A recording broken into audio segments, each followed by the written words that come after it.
السلام علیکم، الحمدللہ والصلاة والسلام علی رسول اللہ وعلی آلہ وصحبہ اجمعین۔ سورہ انعام مکی ہے جس میں 20 رکوع اور 165 آیات بینات ہیں۔ انعام عربی زبان میں جانوروں کو کہتے ہیں۔ چونکہ اس سورہ مبارکہ میں کچھ جانوروں کے حلال اور کچھ کے حرام ہونے سے متعلق مشرکین عرب کے غلط نظریات کی تردید کی گئی ہے، اسی مناسبت سے اس سورہ مبارکہ کا نام انعام رکھا گیا۔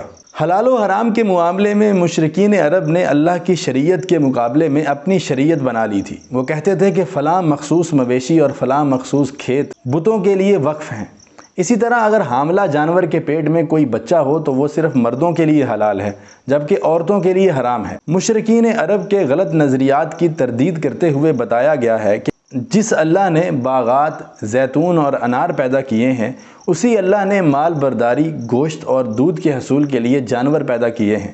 لہٰذا کھانے پینے کی دوسری چیزوں کی طرح جانوروں کے حلال و حرام کرنے کا اختیار بھی اللہ تعالیٰ کے پاس ہے۔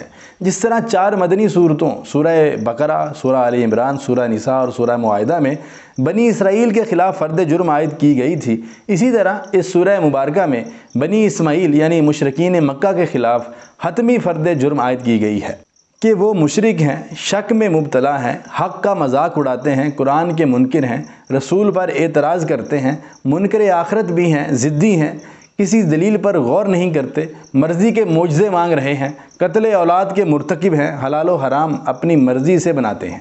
اس سورہ مبارکہ کی خاص بات یہ ہے کہ اللہ تعالیٰ مختلف طریقوں سے عذاب دیتا ہے، کبھی اوپر سے جیسے بارش بجلی، کبھی نیچے سے جیسے سیلاب، زلزلہ، خسف، اور کبھی فرقوں میں تقسیم کر کے ایک دوسرے سے لڑا کر۔